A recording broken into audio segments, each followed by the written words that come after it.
I pledge allegiance to the flag of the United States of America and to the republic for which it stands, one nation, under God, indivisible, with liberty and justice for all. Okay, first thing on the agenda is we have to make a motion to approve the agenda. Does anyone have any changes, questions, items to discuss on the agenda as proposed? I got a motion by Rick Seiler. Second by Maggie Bass to approve the agenda as presented. If there's no other comments, all in favor say aye. Aye. Any opposition? Okay, passes 5-0. First thing on the agenda, and I think Patty, you're going to grace us tonight with your presence, and well, welcome. Thank you. I'm here to introduce Kyle Meyers and Aaron Anstad from Abdo, Eick and Meyers, who will present to you the 2018 audit. That definitely was the Patty version. I certainly would have had a lot more to do. Yeah, I was going to say. Oh, you didn't. That would have took like 3 hours. Can we do it real quick? Okay. Okay, yeah. All right, well, thank you for having us tonight. So in front of you, you'll have the PowerPoint presentation in paper form, and then also management letter of communication, and then the audit report. So what we'll be going through, the PowerPoint is kind of a brief overview of everything. If you have questions and want to get into details, we can go into the audit report and get those. So if at any time anyone has questions, feel free to ask. So we'll start this introduction on page 3. So we're going to go through the audit opinion, responsibility, general fund results, other governmental funds, enterprise funds, and then also look at some ratios and comparing your city to other cities as well. On slide 4, so this kind of talks about what our responsibility is. So our responsibility is to express an opinion on the financial statements. And so you have an unmodified opinion, which is a clean opinion, so that's a good thing. And then part of our responsibility is also to test for Minnesota legal compliance state statutes that the city is required to follow. So with that, we'll go to the next page and talk about the audit results. So the first finding that we had was for limited segregation of duties, something that you've had in prior years. This is something very common in smaller cities, tough to get rid of. I did talk with Patty, and we will be kind of reevaluating that next year and looking to see. I think the city has good controls as it is, but I think there are definitely some opportunities that we can look and segregate things a little bit more. And then the next one was this year there was insufficient collateral. So as of 12/31, there wasn't enough collateral to cover the deposits. Now there's they came up with a new way of testing that throughout the year. So each month, Patty gets notification of all the account balances and also of collateral that's pledged to the city. So she's verifying to make sure that everything is covered now. Did I read that that was just because something hadn't come through in a bank statement or some CDs hadn't been? Yeah, so it was the transition between State Bank and First Trust. Yeah. Okay. So the transition that some CDs got left off with the transition. So Okay. now they have a lot more safeguards in place at the bank and as well as the city that they're monitoring that a lot. So in the management letter, it did say that it was not in compliance with state statutes. So what does that mean to us? So it just is that your dollars weren't covered by collateral at the end of the year. So you're required to have all of your money fully collateral that's held at a bank. Investments are different, so they're not under the collateral rule, but deposits should all be have collateral to cover those with dollars. So it doesn't really, you're not really penalized for it. We're just required to report it. And you take risk of the bank. Yeah. Yes, Yeah. but we won't get a letter from the Minnesota state auditors or anything saying No. you got. It's a finding to let the council know that we weren't covered, and it's a notation in the audit, and it's it's intended to bring that to your attention so that we make sure that we do what we've done, is to modify the practices and the processes with the bank to ensure that that doesn't occur moving forward. So now these month-to-month reconciliations are the device to control that going forward. And it was a reporting system change that occurred between the two banks that didn't get picked up with the way that we normally received information. And so there was a change in that process, unbeknownst to us. At no fault of the city.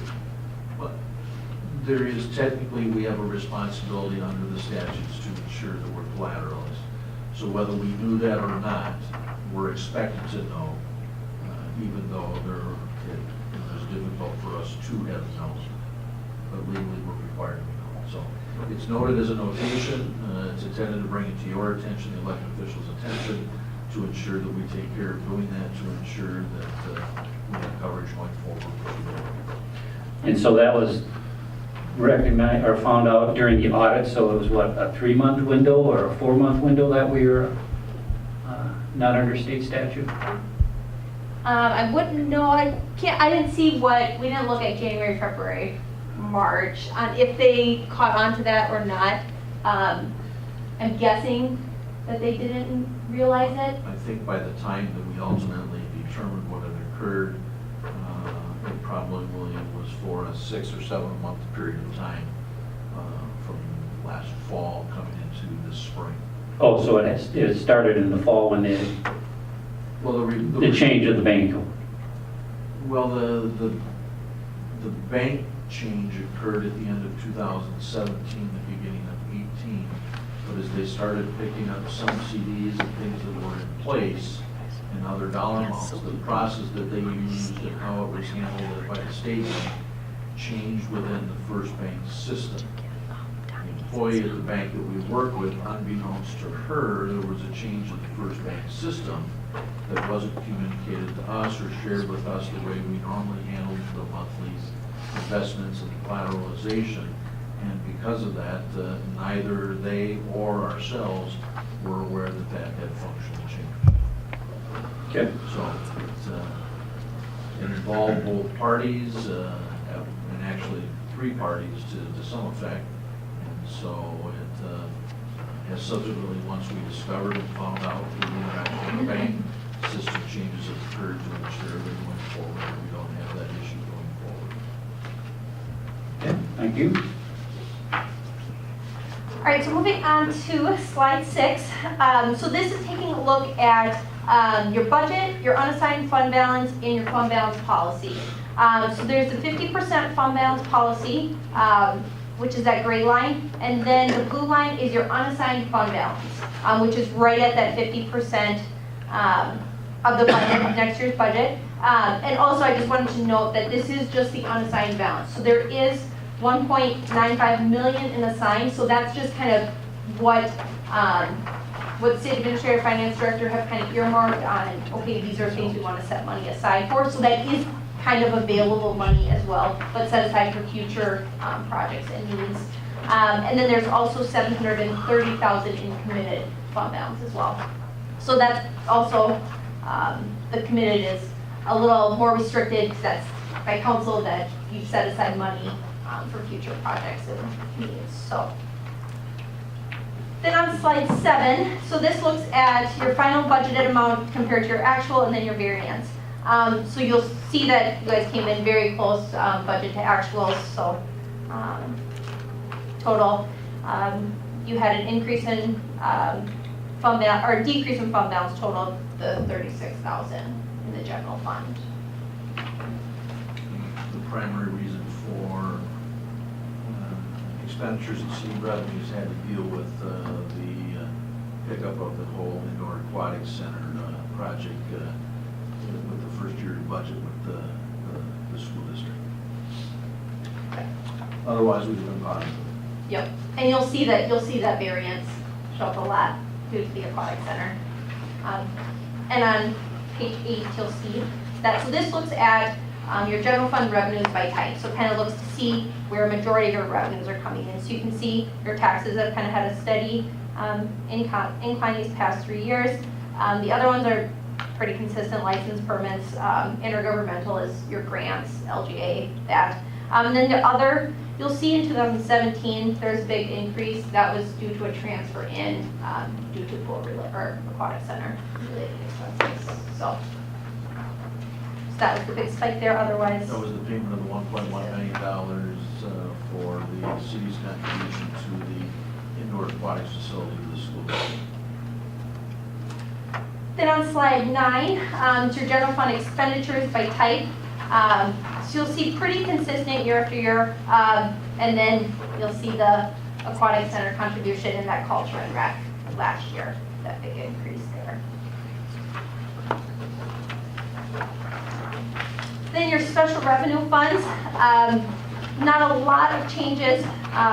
Your special revenue, your economic development fund did have an increase in fund balance of $47,000. But you'll see a lot of these dollars are all restricted for specific use. So restricted means an outside party is telling you that you can only use the money for a specific thing. So most of these are all loan related. And then on slide 11, your capital projects fund balance. So this takes a look at all of your capital project funds and their fund balance this year compared to last year, and the changes there. So probably just the one thing to note is Highway 19 project has a deficit fund balance, and I'm guessing will be paid back with future bonding. This year. This year. So see that. And a lot of that, all the fund balance is just assigned for future projects there, most of that. Then on slide 12, this takes a look at all of your debt service funds. So you'll see your cash and investments, your total assets, and your outstanding debt maturity date. So it's just something really good to monitor. Look at, okay, could any bonds, would you want to pay off any bonds early if you had the cash available? And that's so something good to monitor. And then on the next slide, page 13, kind of show this in a graph form of looking at your debt service payments over the next 10 years. So you'll see here a drop from 21 to 22. You have a drop in debt service. So usually that's the ideal time to have a new bond kick in and start making those payments so you can have as consistent of bond payments as possible to keep that levy consistent. Not having If you don't mind, an item worth noting as you take a look at the, that's the geo debt service. Yep, yep. That in that respect, we're authorized to issue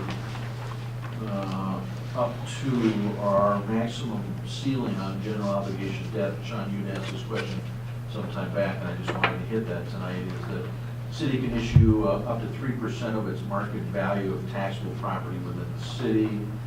The current debt limitation for the city, according to the 2018 audit, is a little over $17 million. This is on page 28 of your audit if you wanted to look. Our outstanding general obligation debt is $3.675 million, or we've used about 21.6% of that obligation. So we're under 25% of what we legally could incur. And that's just looking at geo bonds, so not Right. counting your utility bonds. Or special assessments or anything else. like that. It's Yep, just the geo tax supported. yep, yep. Right, now Kyle's gonna take over and talk about the enterprise funds. Good evening, Mayor and Council. I'm going to start on page 14 with the water fund. Keep in mind that these are the enterprise funds of the city. The top graph is, we ask the question, are your current rates sufficient to cover your operating disbursements and your debt service disbursements? So if the blue bar exceeds the gray and the green bar, then that would be true. The bottom shows your cash balance and how it relates to your minimum target balance, which would be next year's debt service payment, principal and interest, and 50% of your operating expenses for the year. So if you can see on the top for the water fund, except for 2016, which I believe there was a refunding issue, that's why the green bar is so much higher, and that kind of skews that a little bit, but the other 3 years you can see your water rates, they're sufficient to cover your operating costs and debt service payments. If you look at your cash balances over the last 3 years, you've increased from a little bit over $1 million to almost $1.7 million at the end of 2018. So if you compare that to the green line there, which is just under $800,000, you have about $875,000, basically a surplus that could be used for capital needs. So if you really didn't want to borrow for a project under $875,000, you could possibly use your existing funds then to fund those capital purchases and not upset your operating cash flow, or debt service cash flow. Now, it should be pointed out is that there may be, you have to look at the specifics in each of the respective utility funds, is that there could be capital expenses or projects or monies that have been set aside that are restricted for those activities, that just because there's more cash there than it shows that it technically needs, there are in many cases reasons why that is what it is. Right. And on the sewer fund on page 10 or 15, you can see kind of the same trend there. The rates are sufficient to cover the costs, and the cash balance has been increasing over the past 4 years from about just under $4 million in 2015 up to almost $6.7 million at the end of 18. So again, you have a pretty good reserve set aside there for future capital needs. The electric fund. Before you go on that one, the reason that that one's a little bit more unusual than most is that with the way that the debt repayment schedules have been coordinated, which go out to 2038, coming up in a few years, and we end up getting into where we had larger debt service payments than what we have been, and so there's been cash set aside as part of the existing rate structure to pick up those debt schedules that are coming down the road. So there's a large part of that. There's a number of capital specific replacements where cash is set aside, i.e. We bought earlier, this year or last year, the equipment at the wastewater plant where we had the, what was the big tubes that Glenn brought in and showed you Membranes. the membranes, the filters that we had to buy, and that we have to buy those every 5 to 7 years. There's cash set aside in that fund balance where we're able to, when we get to that point, to be able to pay cash. So there's a number of those type of replacements where cash is being set aside as we go to take care of that. And then the electric fund on page 16. Again, the same can be said about the rates, that they're sufficient to cover your operating costs. The electric fund has no long-term bonds or debt, and you can see the cash balance has increased to above the green line over the last 2 years from about 3 million, a little over 3 million at the end of 15 to about 3.8 million at the end of 18. And the minimum requirement there for the 6 months operating costs would be just about 3.6 million, so a little bit of a cushion there. The one fund on page 17 that is kind of just the opposite of those first 3 funds is the golf fund. You can see over the last 3 years the operating revenues, receipts have not been sufficient to cover the debt costs and the operating costs there, so there's a shortfall. And thus you can see the cash balance has decreased from about $444,000 to $213,000 over the last 4 years, so you can kind of see the trend there. So again, some of you probably know the history of the golf course fund. There has been some deficits in the past that were covered by the general fund. The general fund does subsidize the golf fund by transfer of $121,000 per year there. So that'll be the one area where I'd say look at to see, for either rate changes or something to subsidize that decrease in cash.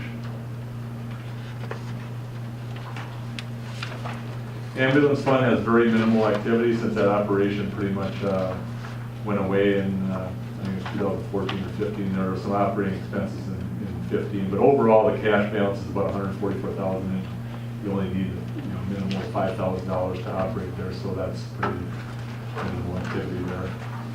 Storm sewer fund on page 19. Again, you can see the good positive cash flow on the top chart, and you can see the rise in cash over the last 4 years that is being built up there for future capital replacements in the storm sewer fund. Page 20 shows the city's total cash and investments and balances by fund type.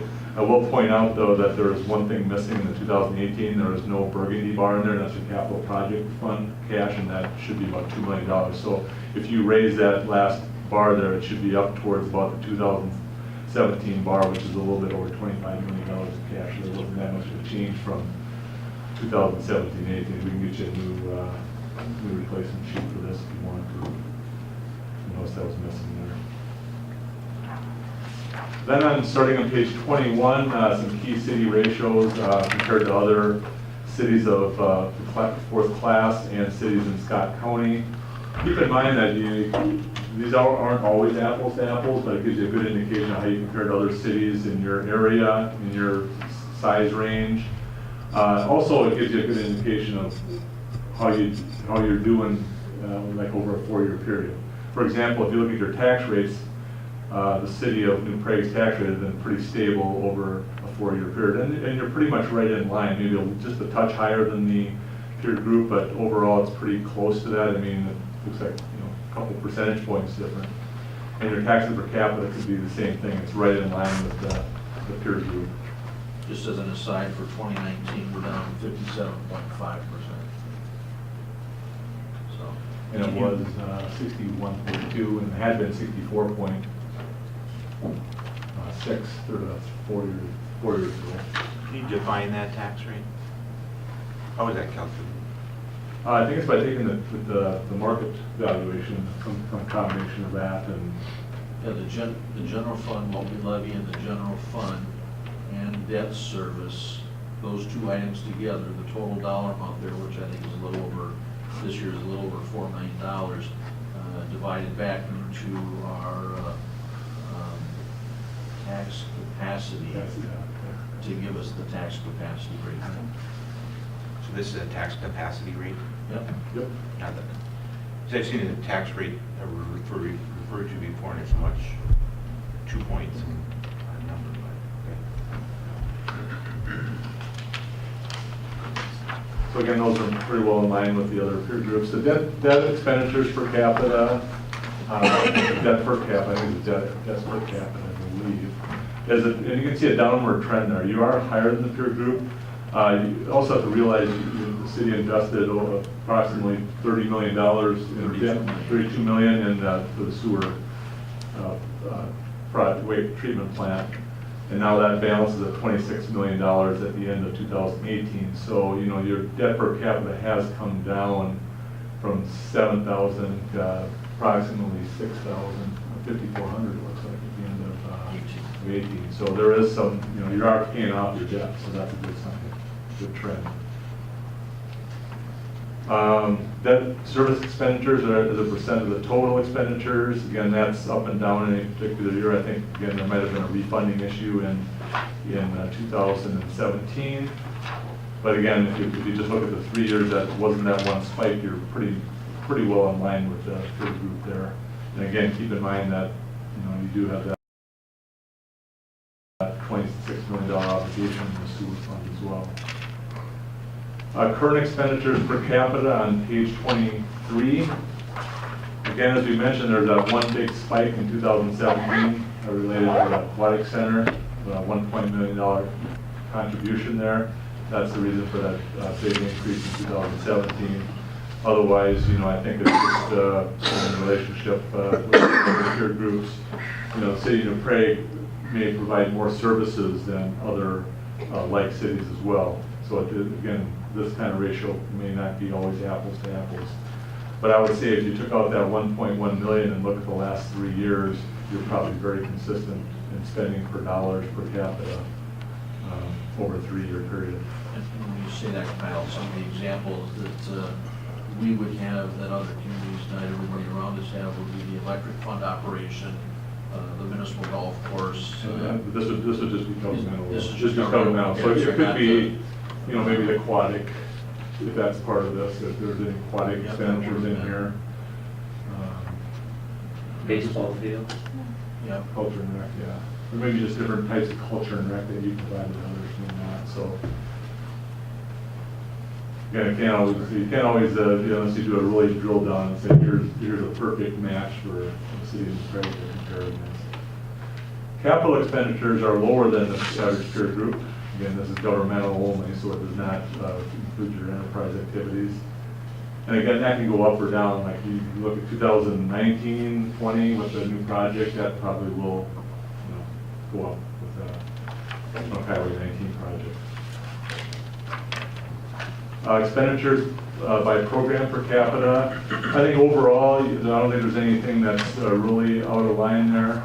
You can see the blue bars, the city of Prague, and the green and the gray are other cities, or class 4 cities. And I think the same could be said about your per capita revenues. I don't think there's anything other than maybe your intergovernmental is a little bit more than the cities in Scott County, and it's less than the class 4 cities for intergovernmental. Well, the reason you see that is that Shakopee, Savage, and Prior Lake don't get any LGA. Yep. And then you're less than what the other peer group cities are per capita basis. Other key ratios are on your debt service coverage on page 25.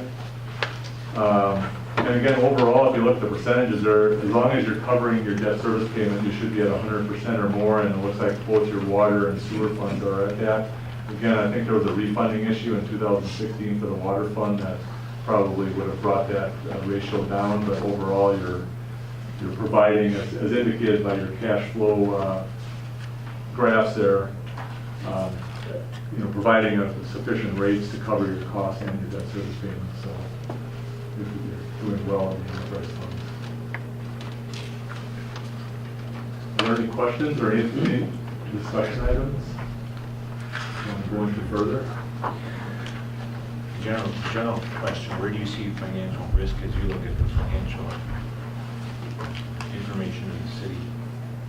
Well, as far as risk of like losing funding possibly, is that kind of where you're headed with the question, like the LGA funding? Just generally, where do you see the important areas that we have risk?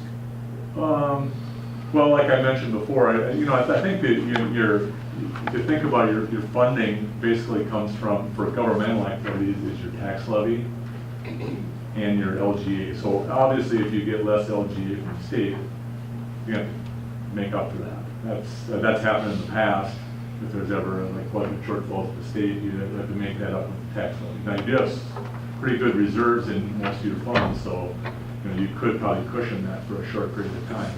In the enterprise funds, I think just to monitor your rates and make sure they're sufficient to cover your costs. And I think the one that I pointed out was the Gulf Fund that is it's still got cash, but it's heading downward in the cash balances. So there's something to watch there and make sure you're watching that fund. Other than that, I guess if looking at maybe taking on too much debt possibly, but you got to weigh that with what are you doing with your infrastructure. You're obviously building funds in your enterprise funds to fund those infrastructure and capital needs. And obviously with this, project that you're currently doing, you're going to issue bonds for that. And those will, like Aaron went over the debt service funding, you can see the next 3 years are the $1.5 million, and then it drops off to $1 million. So you have the capacity to keep your debt service levy at a fairly level amount and still add some new debt to improve your infrastructure within the city. So it's a lot of things. It's probably not one thing, but just a lot of things to consider when you're budgeting or looking at your operations. It's a pretty healthy financial condition that you're reporting to us. Yes. And I think you can look at too is you look at your cash balances. Now I know there's different purposes for all the cash. Like you have maybe $2 million in your capital project funds, or whatever $1 million in your enterprise funds, but there's a specific purpose for that. Or in the general fund, you need it for cash flow purposes. Maybe you assign some dollars for a certain project or something. So there are purposes for each pot of money within the city. So there's a designated purpose for it.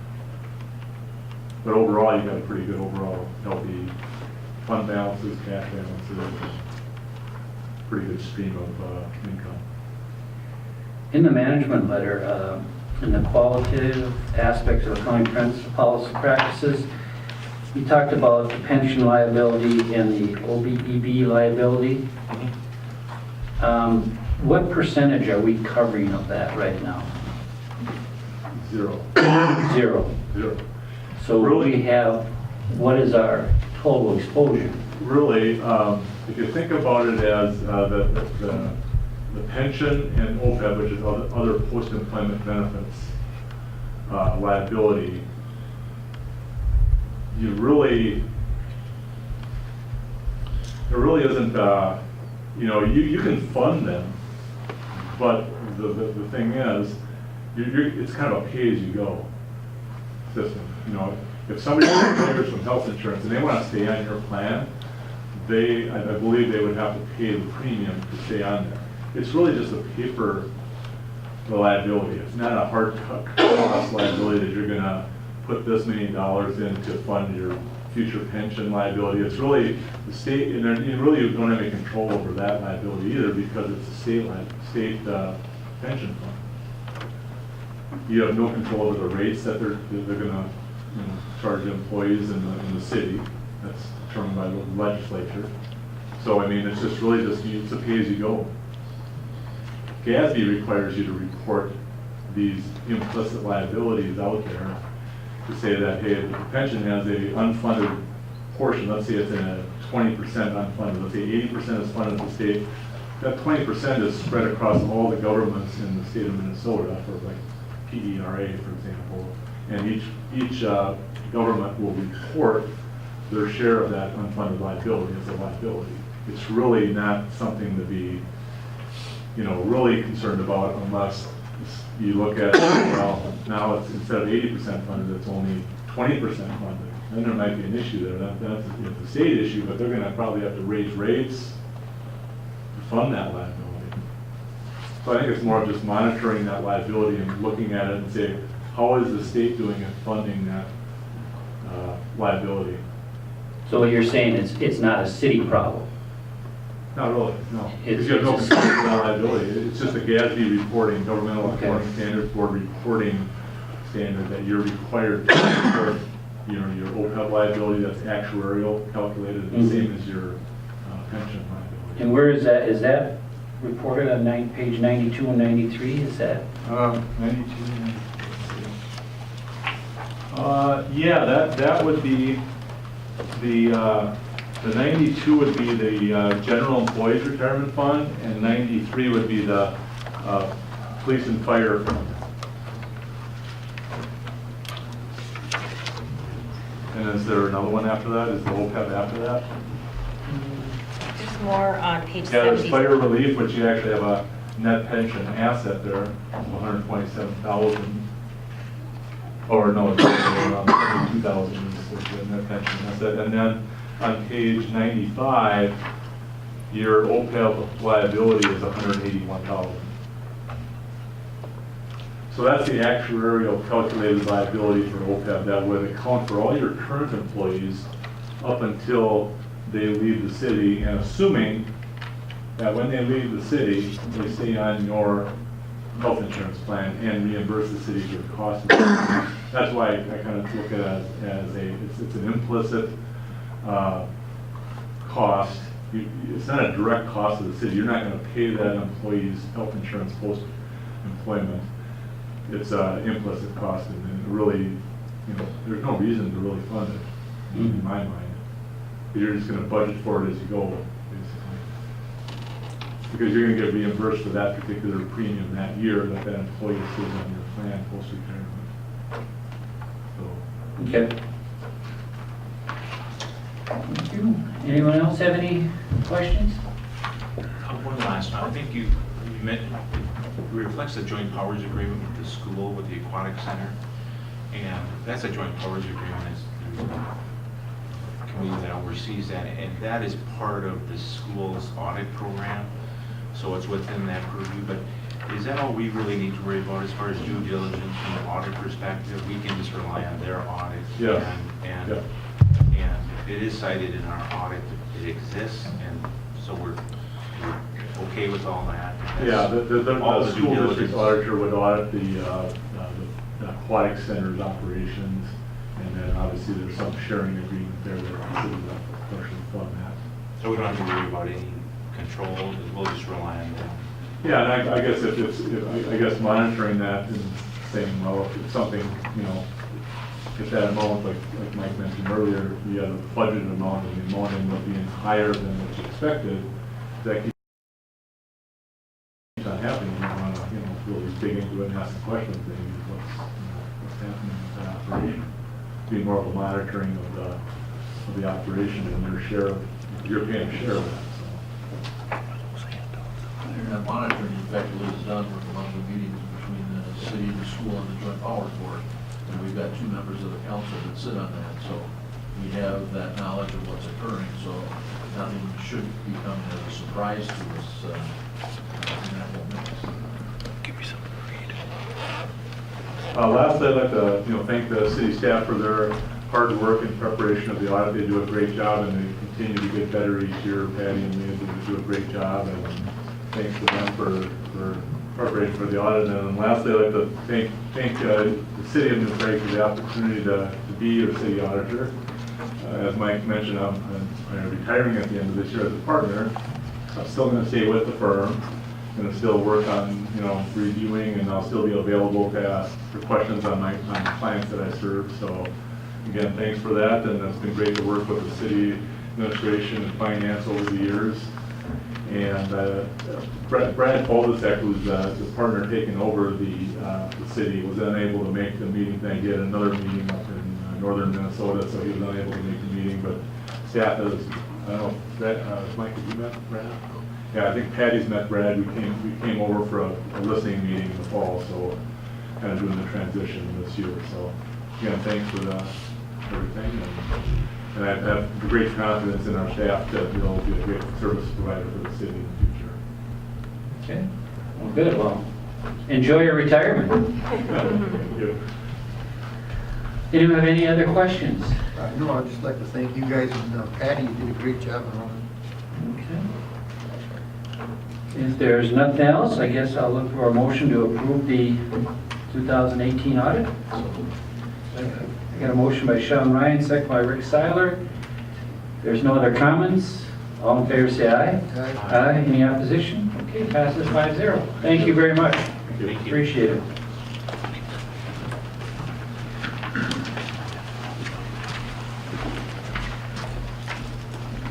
Where's Glenn?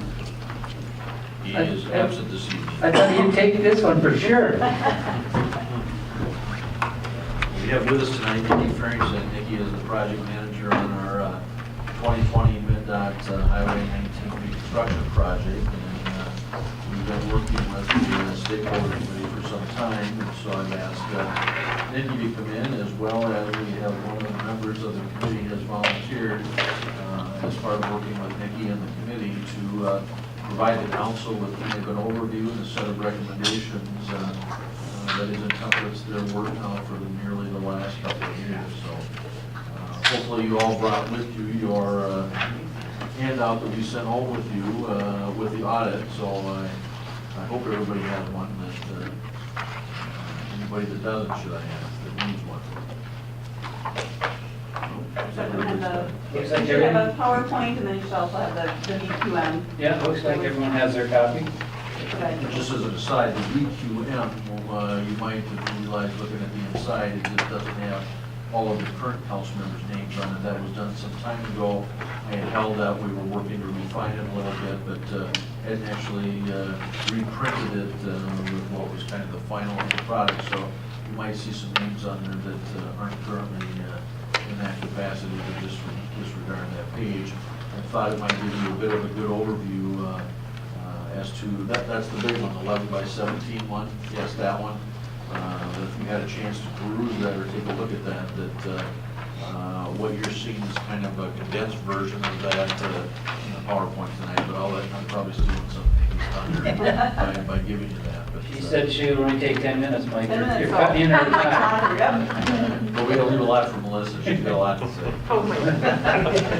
Thank you, Mayor and council members. Like Mike said, I'm here to just represent the stakeholder committee. And Ken, what am I think just click the button.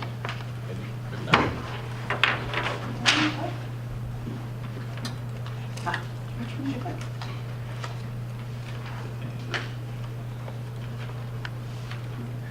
I lied.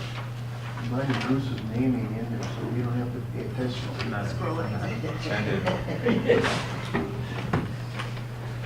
All right, so the first thing I did want to take this opportunity to not only as the project manager of this project, but also the city staff to thank the members. So I just wanted everyone in the audience here who is a member, raise your hand, and maybe. So you can see they're represented here today well, because this is really their recommendation. So I'm here really just to talk through kind of the details, and then like I said, Melissa's going to step up and talk more just in general, the feelings that we have from the stakeholder committee of the importance of this project.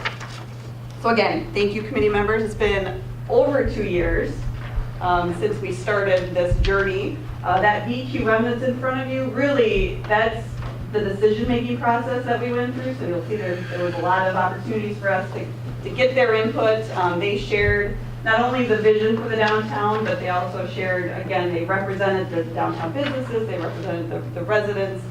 They really brought not only their thoughts, but they talked to the community and they brought those thoughts with as well. So again, thanks for their time and commitment to make this what it is. So again, the takeaway from this, we started with a blank slate. We went through this evaluation of different images, and they kind of gave us their feeling of what they liked, what they disliked. And overall, what we got out of this is it's a traditional design that kind of fits into the context of downtown New Prague. And so hopefully you see that as you see some of these images that I'm going to be sharing with you today. So as we talk about this, there's two separate things, and I believe the memo that I sent hopefully summarizes well. There's two different items. There is the 2020 project that's going to be built here in 2020, obviously. There's elements that are going to be part of that reconstruction project. And then there's a group of elements that can or don't have to necessarily be part moving forward after that 2020. So when we talk about the light poles will be part of the 2020 project. They will be prepared to be able to handle flags, banners, and hanging baskets. But all three of those elements aren't part of the 2020 project. There's something that the city can decide to purchase later on or as a year-by-year basis. But they are prepared to handle all three of those elements. The idea is to have those hanging baskets from Highway 21 to the library, so really through that downtown core area. There'd be one basket on each light, so they're actually on the side facing the travel lane, so people see them as they're approaching the lights. And with that, there'd be approximately 55 of those hanging baskets.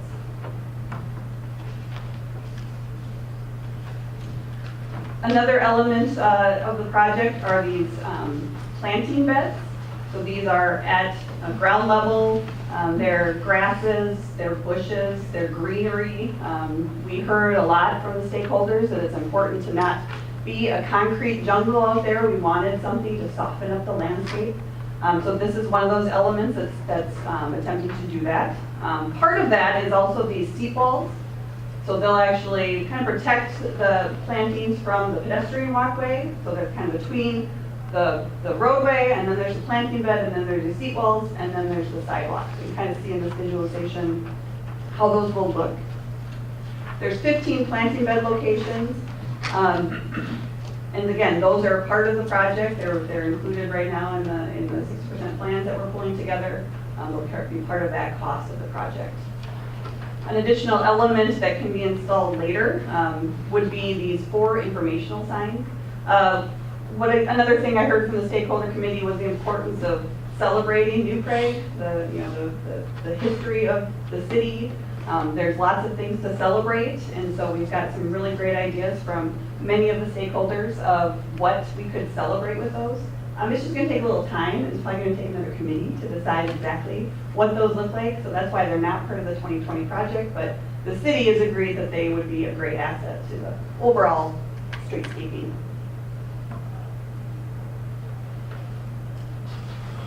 We're working on getting some agreements with some of those property owners for decorative fencing. I believe I've talked before. The actual MnDOT right-of-way is actually a foot or two outside of the buildings. And so if we wanted to put decorative fencing up, it would not be within MnDOT right-of-way. We have to go within a property owner's right-of-way or their property space. So we're currently approaching 11 property owners, 11 locations, to see if they would provide a permanent landscape easement to the city in order to put these fencing, decorative fencing in. We looked at them mostly at locations where there's a parking lot on the other side of the sidewalk, to, again, to kind of soften the space from being all concrete and asphalt. Right now, we've got a few property owners that have agreed, haven't heard of meetings that happened this afternoon, but again, most are willing to negotiate with the city to get those fencing locations in. This just gives you an idea. We're actually looking at something like this in front of Miller Milling, and then something like this in front of all the other locations. So again, it's not just a simple black fence, it's something decorative that kind of represents, again, the overall aesthetic. There's 11 locations that we're recommending putting in trash receptacles. You can see the locations here. Again, there was some discussion back and forth where those might be most appropriate.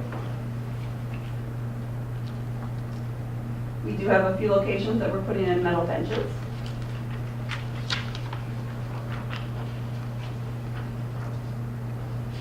There is a plan to put in 5 bike racks. We're looking at something similar to this. Obviously, it wouldn't say Grand Forks, but something that says New Prague. These are located on the local street side. Again, we recognize bikes are not supposed to be on the sidewalk through Main Street. Those people coming down to Main Street can park their bikes on that local street. So the big thing we talked about at the end, so again, we spent a lot of time developing what we wanted to include, what the stakeholders wanted to include as part of this project for the streetscaping. And then we gave Glenn the task of helping us understand what that might mean for maintenance costs. So when we look at all the different things, the hanging baskets are probably the most intensive in terms of maintenance needs. They need daily watering, not only once but twice a day likely in the summers. The planting beds will need watering, not nearly as often, especially once they're established, and as long as you keep putting mulch down, they should be pretty well protected, so it's not a daily thing, it's more of an every other day event. The fencing will eventually need to be repainted, same with the trash receptacles, bike racks, and benches.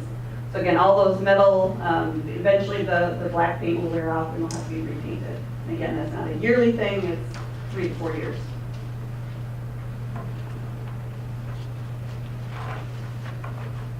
So we looked at some of your current costs that you've used for maintaining the flower pots through downtown.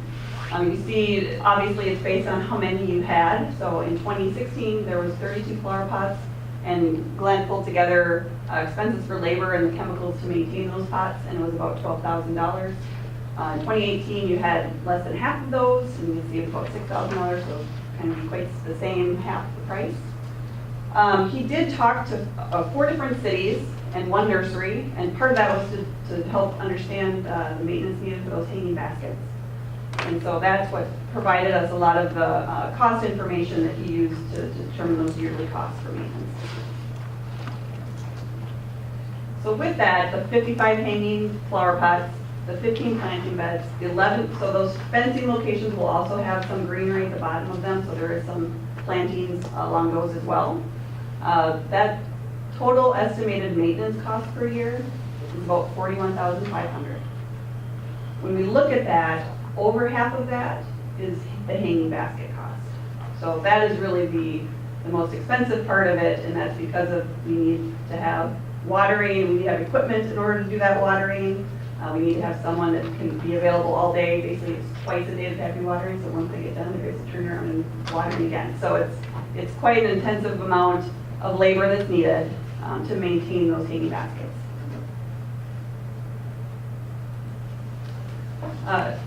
There was some concern about getting the staff needed in order to keep that maintenance of those baskets. So according to Glenn, he expects to need to hire at least 2 additional seasonal workers if we were to do all of these plantings and the hanging baskets.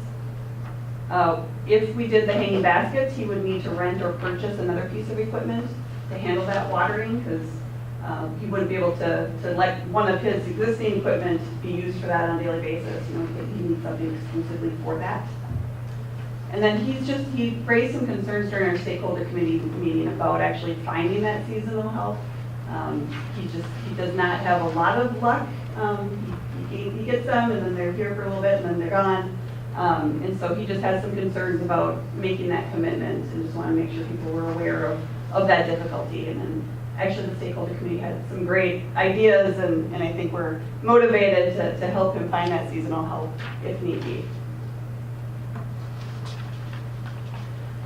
So with that, again, this is just a quick summary of what is part of the project as of right now, and what the stakeholder committee last month, I believe, was basically all in attendance voted and agreed that they wanted to provide this recommendation to the city council. And with that, Melissa offered to give her 2 cents as the representative of the stakeholder committee as to why it is important and why they came to this decision. So I'm going to let Melissa talk. Good evening, and thank you. As she mentioned, I'm Melissa Kreiser. I'm a local business owner here in Prague, and for the past 2.5 years or so, I've been part of the 15-member Stakeholder Advisory Committee, and we have worked with Nikki and SEH. We've worked with MnDOT, the city administrators, city public utilities and works, an engineering firm, the state historic preservation offices, landscape architecture. I know way more about trash receptacles and light poles than I ever thought I would. And I know a lot about concrete too. So I've got lots of projects and plans. But the membership of our 15 advisory committee was built on appointments from business owners, landowners, property owners in the downtown corridor, as well as residential, local business community, and then just local community members that volunteered their time, again, in the past 2.5 years. It is our recommendation to the City Council to support the project as it is seen here in the slides. And Nikki's covered a lot of the bases, but we ask you tonight just to pass through and approve the recommendations. We have discussed thoroughly what if this and what if that, and we really, for example, the light poles. We've talked about these light poles. And we understand that there's a huge financial commitment to the city for maintenance. And it's hard to get labor in any industry. And it's hard to get seasonal workers. And we really feel that through collaboration through our New Prague Chamber of Commerce and some other options, there's really creative avenues to find funding and support. And the light poles don't necessarily have to have hanging baskets every year. They could have banners or flags attached to them if there is lack of funding in certain years. So in 2020, when our road is under construction, we will have no baskets and no flowers and no maintenance. But in 2021, we are asking for the council to set aside some money. And according to the audit, it sounds like our general fund is pretty healthy and we have some money available there. The committee feels the design elements will add to the benefit of our city 30, 40, 50 years from now, and we look towards the future. That's why you will see in a lot of the design, we have a lot of concrete, and we have a lot of durability and things that will withstand the test of time. But we have researched and through the Historical Society and the Chamber of Commerce and communications with all 15 members of the committee, we really came to a consensus and agreed that we want to preserve the historic aspect of downtown, but we do want to bring new light to this. The corridor, we want to bring new businesses, we want to bring new opportunity to downtown New Prague. So with that, we understand we're not the deciding factor, we are just a committee, and we are happy to answer any questions. I think we all enjoyed working together and hearing about options and having a voice.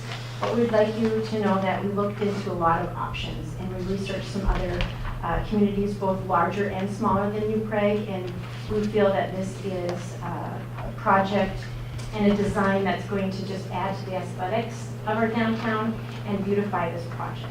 So thank you for your time tonight. I appreciate it. Okay. Well, first thing I'd like to do is thank the Stakeholder Committee. I got admitted to dedicate 2.5 years of your time to this project is no easy task, and so I'd like to personally and on behalf of the city thank everyone who sat on that committee. And what I'm hearing, you guys have done your homework, and I appreciate your input and your recommendations. So I guess I'll open it up for any questions from the council. I would like to thank them too. That's pretty dedication, so thank you all.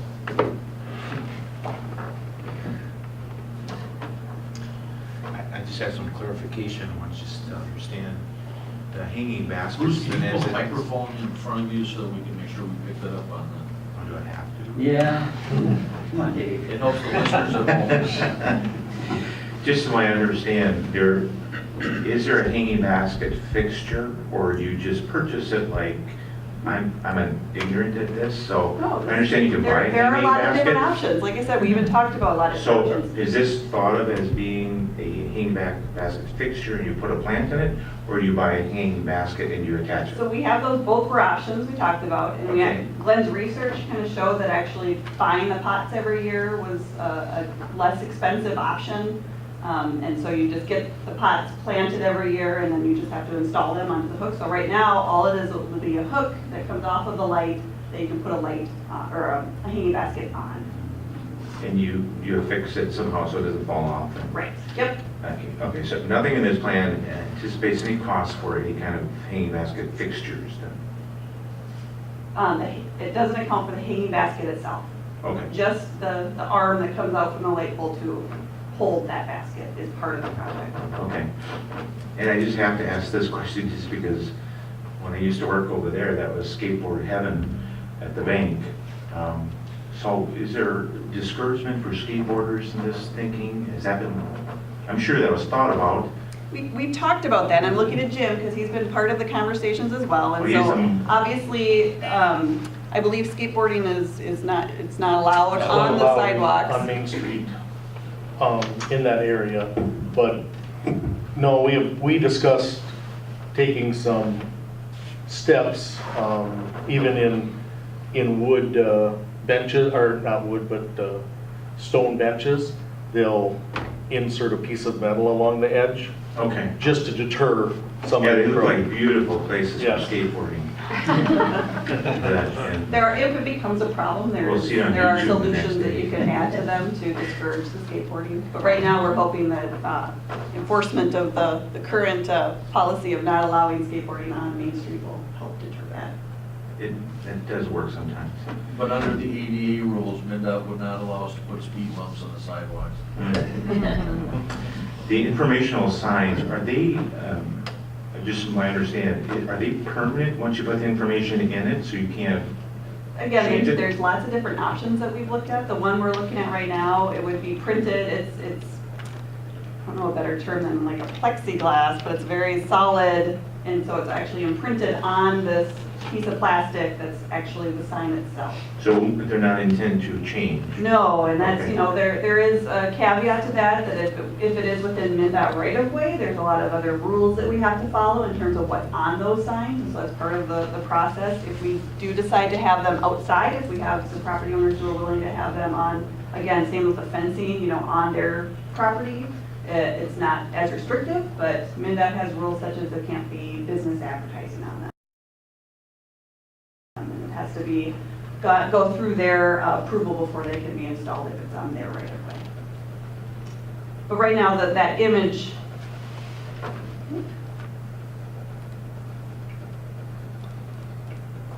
I'm just gonna go back to the image quick here. So you see it's this like a metal piece that this is all made out of, and then this on the top is kind of adhered to that metal, and it's like I said, this hard plastic that's scratch resistant and graffiti resistant that you can clean off. And so, and again, that what's on those is kind of that difficult decision So the thinking is historical information on those rather than you are here Right, yep. and you want to be here. Yep, and again, they very well could have text, they could just be a nice symbol. I mean, there was lots of, Dennis gave us a lot of great background and historic things that might be best represented at different locations. So there's a great starting point that we're at right now, and it's just kind of really figuring out where they're gonna go and what's gonna be on them that's needed still.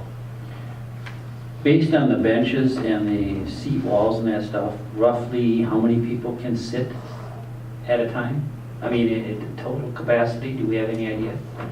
Those seat walls do vary. They're not always the same length, but I want to say they're on average about 6 to 8 feet long. So 2 to 3 people on each of them.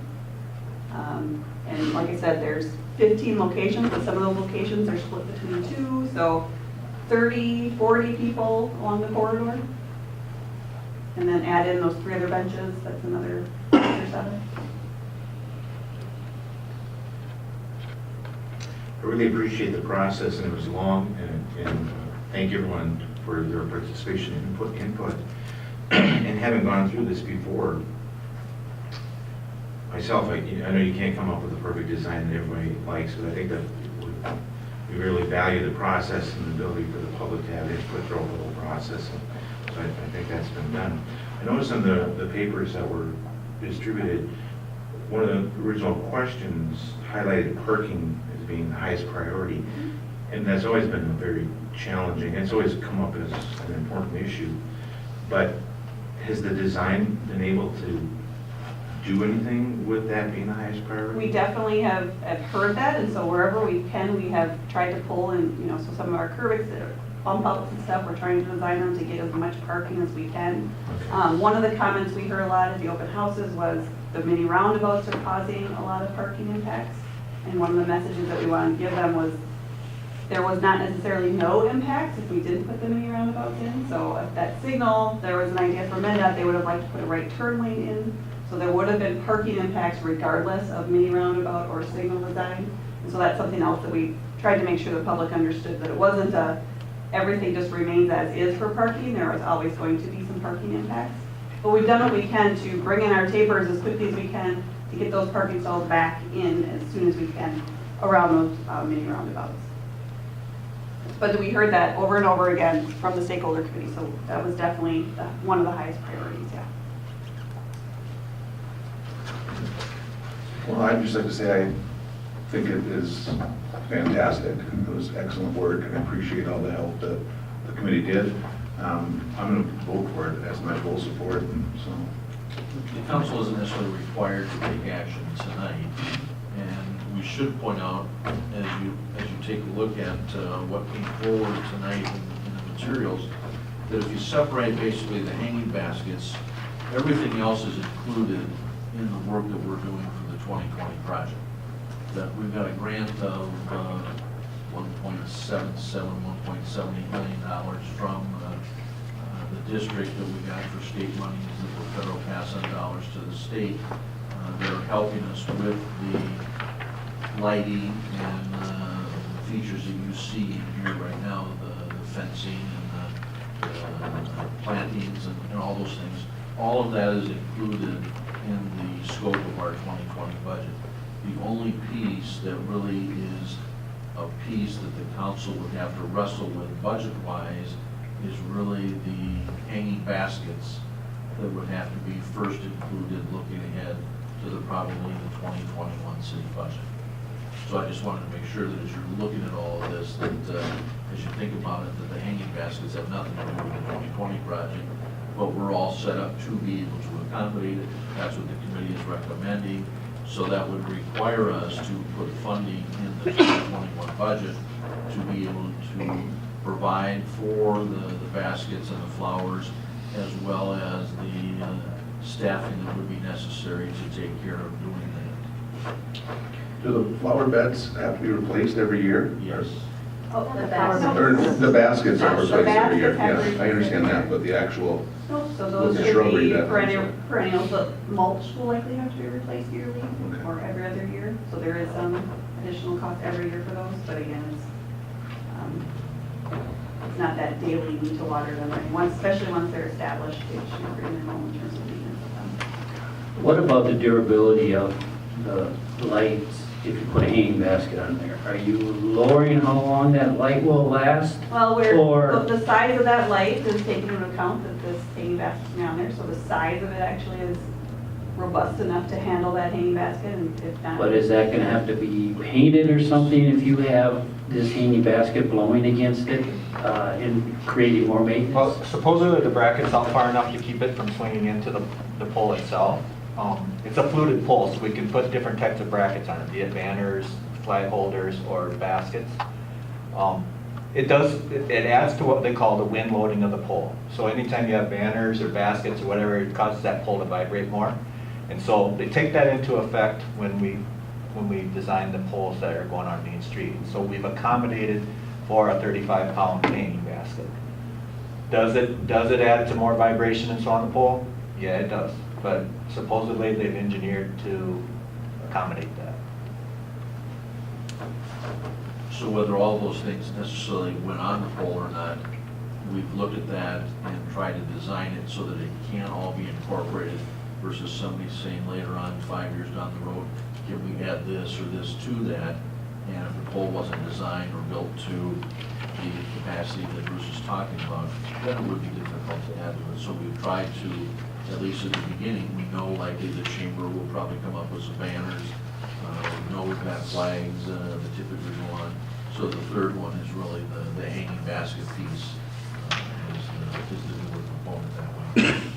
And the idea of the hanging baskets is what? To add color to the downtown, to add above and beyond? I would say just color and beautification, and it's going to be an uplifted focal point. It's high enough, it's not going to block our businesses' signage. It's going to be on the poles. It's just going to, give a good feeling when you drive down New Prague. It's just in the downtown corridor. You're not necessarily going to go out through the Highway 19 project that extends east of the downtown. But we've got the pots right now. 32 and some years 16. It seems to dwindle, and sometimes they get lost in the sea of the parked cars. And so it was the stakeholders committee recommendation to get it elevated. We will have the seated park benches and the shrubs and the annuals that come back, but for perennials. But we wanted to see something higher just to give it a cleaner look and bring color. And how high are they up on the pole? I don't know. I want to say about 12 feet. 12 feet. Yeah, I like the hanging baskets. It's the shrubs that, you got trades and stuff like that, they're gonna get stomped on. Is there any kind of barrier system that you thought of that? Well, and again, the seat walls should help with that, and the idea is to have somewhat of a lip around the backside of them. So they're in the curb extensions, the bump outs, so it's, a place where we have space for them to cross the street, but it's, it's kind of that extra space that's not part of the PAR, the main walkway area. But yes, there'll always be the person walking that's going to step, but again, these should be hardy shrubs and grasses that shouldn't be destroyed if someone stepped on them. And then is the vendor supposed to set up in the cutouts then? For parking cutouts? Are you talking about for like Dojiki? Yep. Yes, so again, we are gaining a couple feet of sidewalk, if you remember, so the road narrows up a little bit, so there'll be a little bit more sidewalk space. Again, those planting beds aren't at all of the locations, so there are some of the curb bump outs that don't have that planting beds. But yes, the idea would be to use the parking base for vendors for the wider sidewalk. What about snow removal? So that has been a huge discussion. We've talked about it a lot. Because obviously the people who have those in front of them are going to say, well, now I got to push Well, the and snow. so again, the snow can remain on them, right? So the idea Okay. is that it would be a place to put snow, actually, and it could store snow during the winter, because they're meant to be covered up in the winter anyway. So it would not be an additional space for them to, it's actually less space for them to have to clear off the snow. Okay. So they'll survive that? Is it gonna be like a spreading U or something like that, or? You're asking the wrong person. I will get you the names of the plants that they are proposing right now and some pictures of them, but they're hardy they're meant to be salt resistant as well. So again, knowing that they're going to be next to the road, the idea is that they'll flourish wherever they're put. But it is it's a shrubbery, it's a greenery, and then the idea is maybe some tall grasses in there too. So. Well, I also want to just thank the committee, although I know I was on it, but there was, Pat yourself in the back. yeah, there was a lot of thought, a lot of discussion. Nikki did a great job of keeping everyone on task and moving it along and meeting the timeline and coming prepared. Everyone did. So it was a very good experience and a very learned experience. Like we said, you never knew what you didn't know about concrete.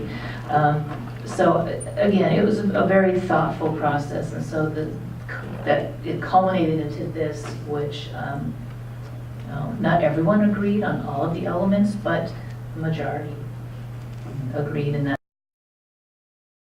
that's what we're seeing here. I just have a concern about the hanging baskets. The problem I see is if they don't get watered properly and things like that, they now become an eyesore. And I know a lot of communities have them, but a lot of communities have volunteer committees that take care of them. And it's not a city problem. And I know we tried that at one time at the chamber. At one time, the businesses and that thing took care of them, and that didn't work. So that is my biggest fear, is if you don't take care of them, you don't add beauty, you add ugliness. And that's my concern, besides the dollars and cents to maintain them. Well, that's why in there, as it takes a look at the staffing and the budgeting that would have to be incorporated into the city budget, is that we, in all the discussions, the conclusion is that you're not going to have adjacent businesses being able to reach up and take care of those. There isn't really a volunteer group that's going to step forward that we know of, and so if we truly want them, and it makes that kind of impact to the community that we think is beneficial, then there needs to be some part-time seasonal help employed to likely take care of that, because in taking a look at the other cities, whether it was Alexandria or Red Wing or up the road here in Jordan and what have you, is that there was a lot of city involvement from seasonal city staff through the Parks Department or the Public Works Department to be able to take care of that watering. And as we talked, that depending on certain heat days, that watering once in the morning isn't going to be enough, that you're going to have to do it 2 times a day, and especially with the conversion to concrete with the street and the sidewalks, that downtown is going to retain heat. And so they will have to be taken care of, and there's no sense trying to put up there and assume they're just going to survive and get along. Is that there's a special effort that's going to have to go into doing that.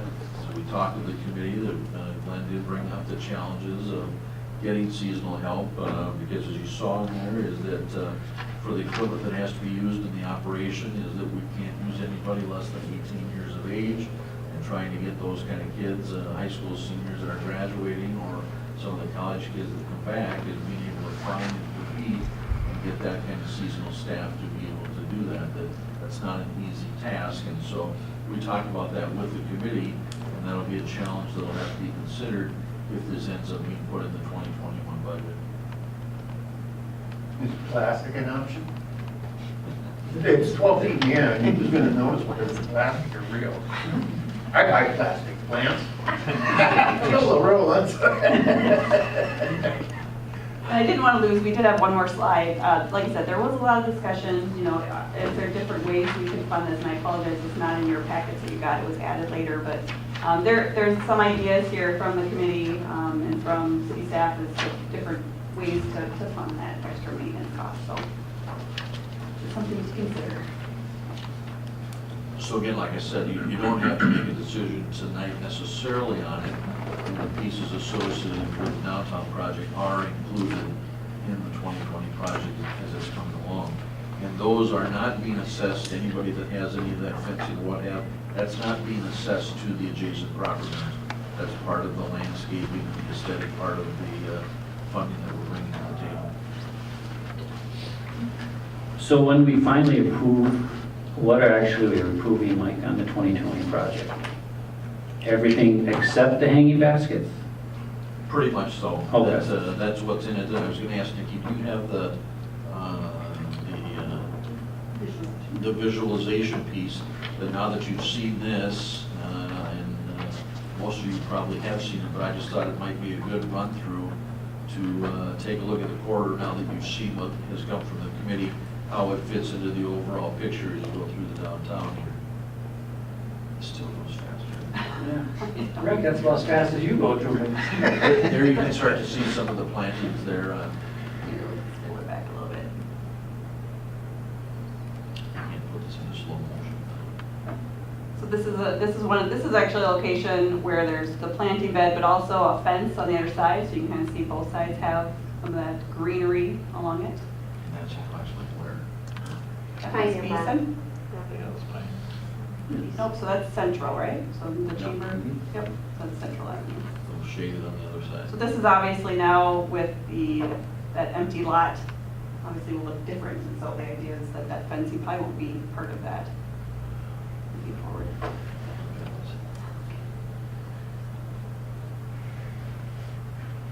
Again, some of the decorative fencing, you can see the poles have the banners and the plants and the hanging baskets on them. Can you have all three on there, flags, banners, and poles?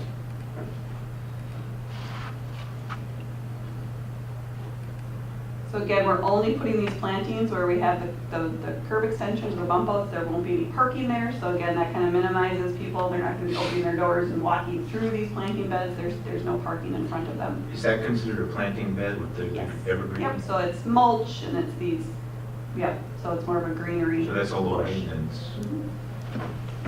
And I apologize, did you say all those planting beds were low maintenance, or were they That's the plan, annuals? yep, nope, so all of the plant beds right now, the plan is that they're perennials that are Okay. either bushes or grasses that will come back every year. Now, that doesn't mean there's no maintenance, so in the fall, they might have to cut back the bushes, they'll have to replace the mulch. Right, I just want to make sure I understand. If we accept this plan, which does not include the hanging baskets, we are accepting the fact that we will be funding the maintenance of the planting beds. That would be And- part of the, yep, your approval of the final project here will include those planting beds. So we will be accepting some maintenance responsibility. Yes. Yep, I mean, I tried to lay that out in the memo for you, so it was like 20,000 was the cost that, without the hanging baskets, that's all the planting beds and the fencing and the Okay. plantings. So, and the hanging baskets, an additional 41. 20. 20. Yep, so it's the 20 whole and thing is 21. 41. Yep, so altogether it's the 41, yep.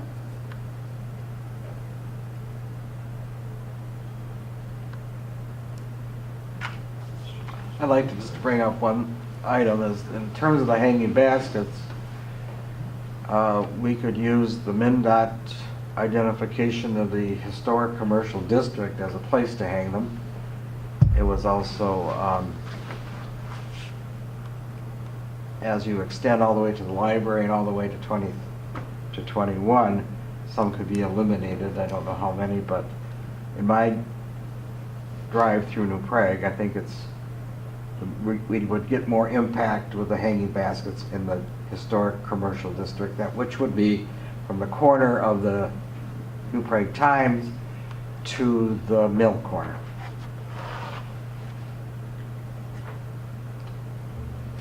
Right, so we could figure out what that number would be, obviously right. less than 55, probably. Right.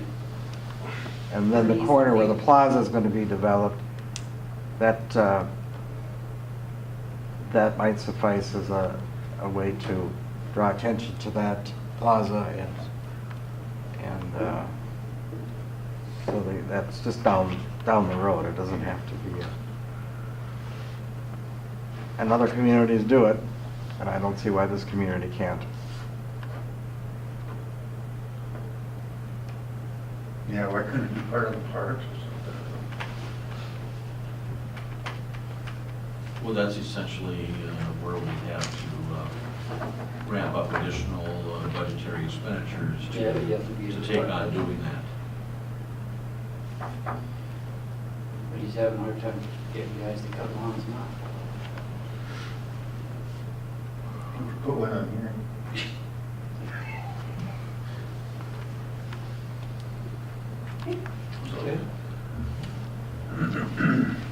basically, Mike, tonight, nothing has to be decided.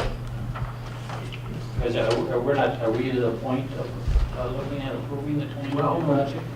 What part of the design are we at, Nikki, as far as finalization? We have a 60% plan right now, we're working towards a 90%, and at that point, we'll have a better breakdown of the individual costs, so what your share versus VinDOT share. So sometime this summer, the plan is to come forward and share that information with you, and at that point, you approve. Like I said, we just want to make sure you understood all the elements that were part of that project. You pretty much selected the design features and the actual design, the type of poles and things like that. Okay, so you're well done. At what point do we have to take action on this to stay on the schedule for the project? This summer. This summer, well, Yeah. This summer, yep. Yeah, when they get to 90% time. so we could actually take action on this the same time we approve the project itself. Well, you already previously approved, the council has back in December, that you approved the layout of the plan as you see it, and was done at that second meeting in December. This action is really kind of the aesthetics and the nice pieces that go in the corridor or the layout plan itself, and from the lighting to the fencing, all those elements. And so the committee is recommending those component pieces, and it's just a matter of whether you accept them as is or make any modifications if you thought something different needed to be done. The intent was to bring in the recommendation tonight and let you kind of chew on it and think about it a little bit, and then as we work further into the finalization of the design plan, is that we get a decision after you've had time to think about it and react to what the committee's recommending. The actual flower basket part of it, that's a piece that would have to be looked at probably in 2020 for inclusion in the 2021 budget, if you were to do it at that time. I know we're not voting, but I totally support it. I think it really adds to the pedestrian and the walkway and to encourage pedestrian traffic. I understand part of it's going to happen anyway because we're expanding the sidewalks, but it does add a lot of features to have more pedestrian traffic and strolling and that type of thing. So I think it is very, there's a lot of thought put to it. I support it. Me too. Okay. Great stuff. Thank you very much. Mayor, one last piece before you leave this tonight is that you took action at the first meeting in May to accept a donation from a couple in Prague here, and she hasn't left yet. She's hiding over there.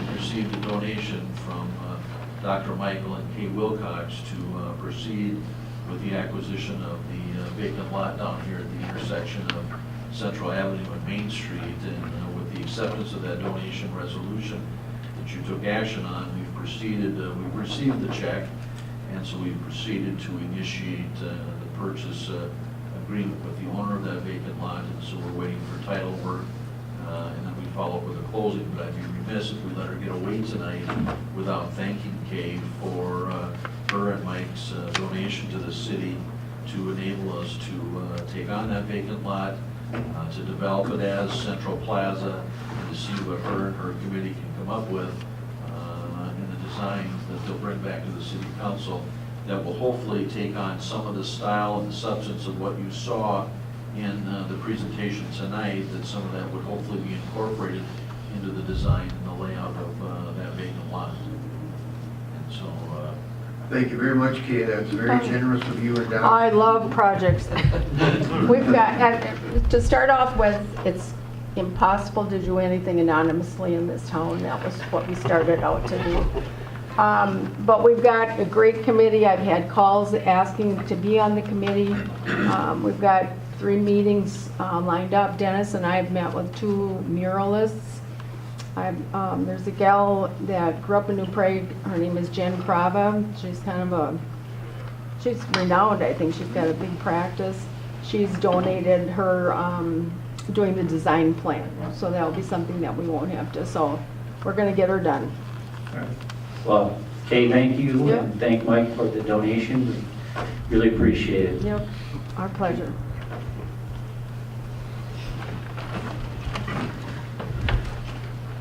Am I done? Next on the agenda is Thank you, guys. Ken. I assume you're taking the annexation issue? I got to, and we want these, him to put it on the projector for the meeting. Yeah.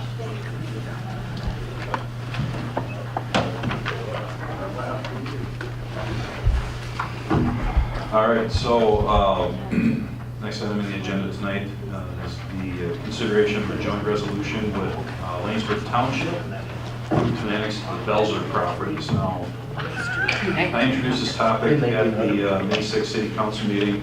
If you take a look at the overhead, this is the exhibit in the annexation agreement that will be included. This is the land that the township has agreed to annex, and this is the land the city would also be entertaining tonight here to include in the joint border annexation agreement. So it's the 16.8 acre parcel that we'll just generically call the New Prague Ford site, which is the land in the purple here, and then the 8.7 acre land that we'll call the New Prague Chevy, Belzer Chevy property. So as we introduced at the May 6th meeting, the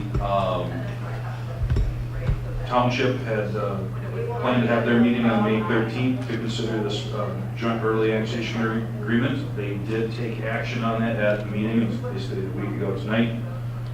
They did not have any additional questions or concerns at the meeting. Their biggest discussion point in the agreement was making sure they had some tax reimbursement. As we talked at the last meeting, we have included and they've agreed to a 5-year phase out of their township taxes for a total reimbursement from the year 2020 to the year 2024 of approximately $22,520. And basically, our tax rate for the city taxes are over and above what the townships have obviously been collecting, so that will just come out of that. And every year we would reimburse the township on a scale that actually the schedule is located within the agreement. You can see it kind of phases out from 100% on down to basically 20% each year till 2025. They would receive zero compensation. It would be 100% city taxes at that point. One thing I wanted to point out, I didn't point out at the meeting in May. So on the early annexation map, a lot of the question came up, and even with the township, was how city utilities will get out to the properties. And there is an agreement, and we have city attorney has drafted an easement agreement that Mr. Tom Topka would be granting to the city of New Prague for future 3rd Street Southeast right-of-way. This would allow Belzers to extend water and sewer at their own expense to the basically the southwest side of their property. They'll then extend water and sewer service mains into their property, and then ultimately over to Chevy as well. But the mains will be located within that future 3rd Street right-of-way. We'll have a development agreement. We're hoping to have that all through here tonight for you, but the city attorney said let's get the annexation taken care of, and then in June we'll have the annexation or the development agreement for you that basically outlines who's paying for the extension of the utilities, when Topka's land or the future owner at that time develops. That's when the road surface would be put in, and that would also trigger when Belzer property and beyond would have to install their portions of 3rd Street Southeast all the way through. But the utilities will be there immediately as soon as they can get them done, because that is what's providing the water and sewer service for the proposed expansion of the dealership that they're required to have, and certainly needed for fire protection as well in that addition. So again, we have the agreement here in front of you. So this does, as a reminder, terminate a 1978 Oregon annexation agreement, which we weren't utilizing anyway, and puts this new agreement in place just for annexing these 2 properties on the overhead.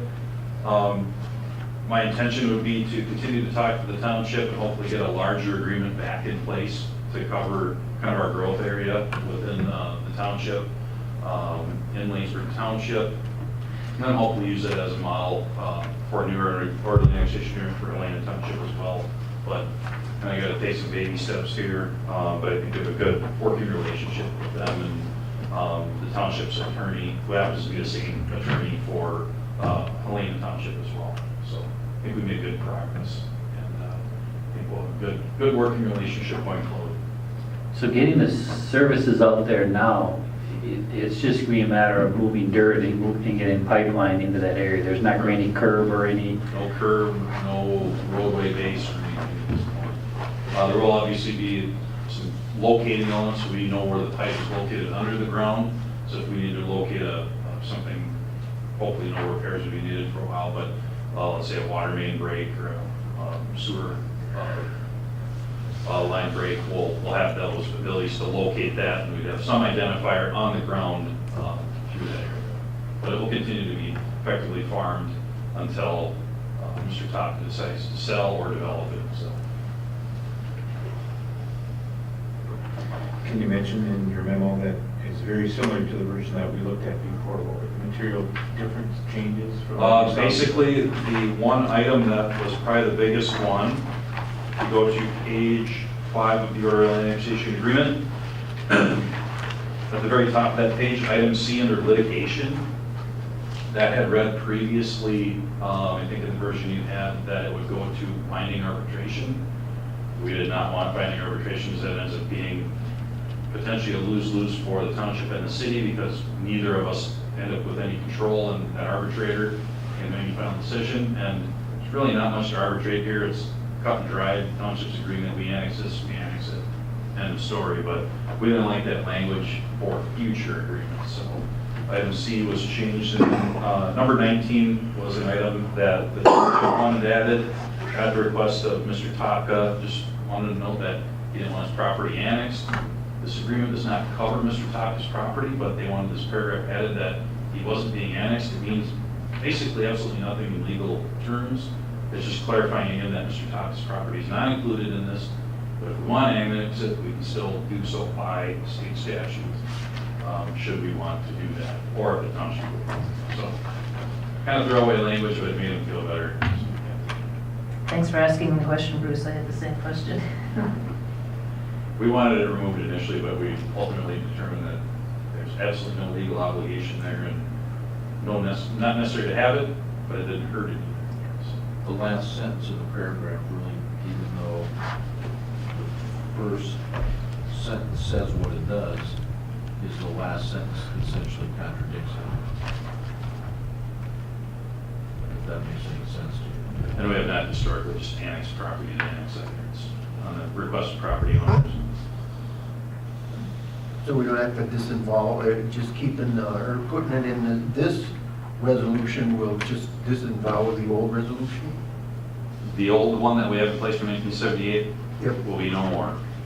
And nobody. And it's all, you don't have to take two actions on it, you don't? Nope.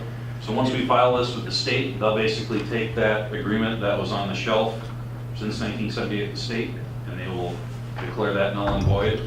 This will be the new agreement, which is really only for these two properties. And if we choose to annex property again, it may be on a case-by-case as we're doing this, but I would ideally like to get a new area in place where we have our growth boundary within Lanesburgh Township and designate that as an area so we don't have to come back every time and do a whole new agreement. That's just costly and time-consuming for everybody.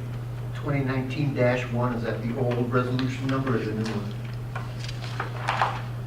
That was the Lanesburgh Township's resolution number, and they didn't have a resolution system, so they came up with 2019-1 at the meeting.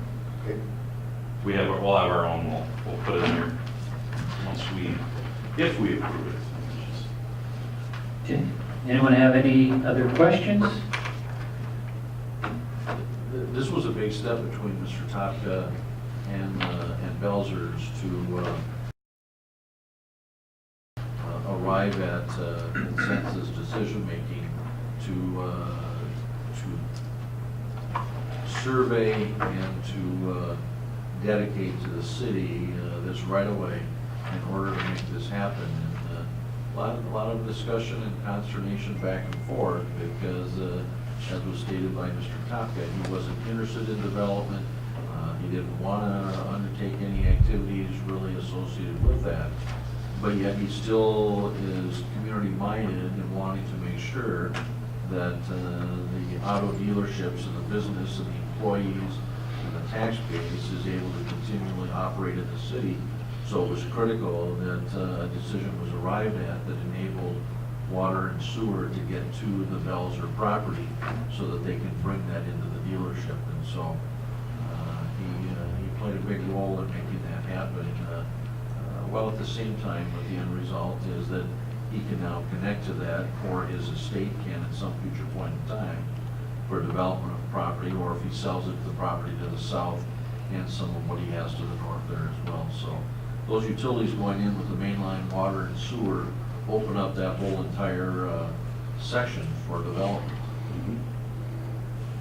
And Belzer's waiting for this so that they can get their project going. Correct. We needed this to get done so then the plat could be filed and the CUP and the variance that were conditionally approved could formally proceed. So like I said, the final item we have is the development agreement with the Belzer property, which all the terms are already basically outlined in the plat, contingent approval, but we'll just have that in one big document because it'll include the easement we're getting from Topka, that's the green area, and address who's paying for what and when.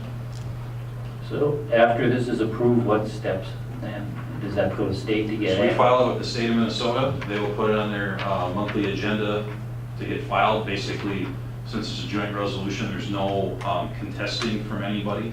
It just gets put on their agenda, and when that meeting date comes, very likely it will be in June, and then it's formally put on their record that that is within the city limits at that point. For all intents and purposes, right now, if you take action to approve it, it is approved, but it's got to go through their docket. So does any action have to take, I mean, have to wait till their approval before Not at all. any dirt being moved or anything? Nope, not at that point, nope. That's just more of a formality where we get that back. If this was not a joint resolution, then yeah, there's other steps you need to wait for. But I think what the mayor's also talking about, I think, is after this gets filed and the annexation goes in, what about the actual filing of the plat and those other steps? Yeah, so procedurally, we'll end up getting, now that things are finally falling into these final items, we'll finally have to have the plat get recorded, and we're still working on the final review of the engineering plans, get the utilities extended. So a couple of things you have to get done before they can actually start paving the parking lot, things like that. The things we're working on in the building, that's kind of a non-issue even for the city's purview at this point, but formally we'll take over building inspection immediately. Okay. Any other I'll questions? move it if you want. Do you want the language to be the, just the approval of the resolution. just approve the, I'll move, approve the resolution for the Belcher? Okay. You got a motion to approve the resolution on the joint annexation agreement? I'll second. I got a second by Maggie Bass. Any other comments? If not, all in favor say aye. Aye. Aye. Any opposition? Okay, passes 5-0. Thank you. Mike, are you taking the elevator? Or is Ken taking the elevator? I will. Which one are you guys taking the elevator? Get in the box. Depends on whether we're going up or down. What you have in front of you is Glenn has put together information as we try to take a look at coordinating the historical 2 elevator agreements that we've had in place, one here for City Hall, the other one at the golf course. Historically, the golf course was on a quarterly inspection. The one here at City Hall was on a monthly inspection. Both of those agreements have been in force and effect for a long time. We finally gave notice and put them in a position so that we could try to combine them in an attempt to save monies. And so Glenn went out and requested quotes from both of the 2 companies that have provided service, both here at City Hall and at the golf course. And as you can see in there, for the quarterly cost of the City Hall, which was done on a monthly basis, that we were just at about $1,900 per year, and at the golf course on a quarterly basis, about $1,900, for a total of just under $3,800 between the two. In putting them together, we are looking at going away from a monthly inspection at City Hall and going to a quarterly similar to the golf course, and in soliciting those quotations. For both elevators, you can see from Minnesota Elevator, just under $1,400 for the first year of a 3-year agreement. Schindler Elevator, just under $3,900 for a 5-year agreement. And so it's Glenn's recommendation that we go with Minnesota Elevator, and in the first year alone we'll see a savings or a reduction of about $2,400 in the first year, but they won't quote us a price beyond the first year of a 3-year agreement. Same thing on the Schindler Elevator is they wanted $3,840, but I think Glenn said that was for a 5-year agreement. So we're willing to risk it. Historically, even with the work that Minnesota Elevator has done for us here at City Hall, we haven't seen annual or significant price increases over the years, but we wanted to try to put it together. Glenn said that Minnesota Elevator is in town, services a number of entities, from the schools to us, to other businesses and that, and Schindler, they're out of Egan. They don't have many other entities that they service here in New Prague, and so it's Glenn's recommendation that we go with a 3-year agreement, with the first year being just under $1,400 for the first year of the 3-year agreement.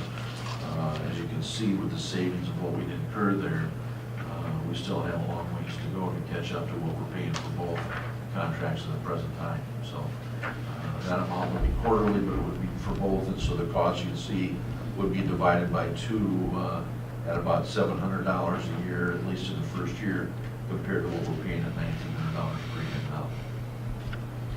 I thought at one time a union deal that only certain one could service the golf course, and is they would not cross territorial lines to service the other one, since they were in town, that they wouldn't take something away from somebody until the contract came to an end. Okay. So we had to give notice on the one was coming to an end. The other one we had to end with a notice, so many days notice, to try to put them together, to package it together, to try to generate some savings. So they used to split their territory between Scott and... Well, the Mankato one would service City Hall, and Schindler did the golf course. You would think it was the opposite. So my understanding is we don't know what we're going to pay the second year, but we can terminate within 30 days notice if they would double or triple or whatever the cost is. I'll make a motion that we approve the elevator maintenance agreement with Minnesota Elevator. Okay. I'll second that. So I have a motion by Sean Ryan, second by Chuck McFly. If there's no other comments or questions, all in favor say aye. Aye. Any opposition? Passes 5-0. Next, boards and commissions. The process is I will make a recommendation, and I will need a motion to approve my recommendations of the people getting appointed to the boards and commissions effective June 1. Barb was very nice to put together this sheet that was here, basically followed what we talked about after our interviews. So I guess I'll make my recommendations for EDA board. Eric Krogman, golf board. The full terms would be Den Gardner and Jennifer Berglund, and the partial term is Rich Carlson. On the park board, we have Stephen Rosner, full term, Caitlin Harris, the 2-year partial term, and Heather Duchamay, the 3-year partial term is my recommendation. On Planning Commission, Michael Utenhof. Utilities, Paul Bush, and Park Youth Adam Langfield. Those are my recommendations, so I guess I'll look for a motion to approve my recommendation. So moved. I got a motion by Maggie Bass, second by Sean Ryan to approve the recommendations to the boards and commissions. If anyone has any other comments? All in favor say aye. Aye. Any opposition? Okay, passes 5-0. Thank you everyone again for Barb for setting it all up. Everything went smooth that night. And I think we had very good candidates. We're very fortunate that we have people who are willing to serve on our boards and commissions because they are a valuable tool to the council. So, consent agenda. Anyone have any questions, items on the consent agenda? Make a motion that we approve the consent agenda. Mike, just a quick question on the fire department. Is that going to bring us full again? The volunteer? That'll get us to 30 or whatever? It'll, as of right now, yes, but we're expecting, we have a resignation from a firefighter that will be effective probably in August, so we'll be back to 29. Okay. But yes, this one does bring us to 30. Okay. Sorry about that, Sean. Sean did make a motion to approve the consent agenda. I'll second. Okay, I got a second by Maggie Bass. Any other questions or comments? If not, all in favor say aye. Aye. Any opposition? Okay, now we come to the fun part, miscellaneous. Mitch, we missed you last week, our last meeting. Jim held it really well. I watched it, you did a great job. Yes. Patrick, you got anything? I'm fine. Al, you got anything? Nope. You have any statement? Okay. James? Just closed today on our position for a pending retirement from our clerical staff, and we had about 56 applicants, so we'll be going through those. Okay. When is she retiring? End of July. Okay. Anything else? Nothing else at this time. Bruce?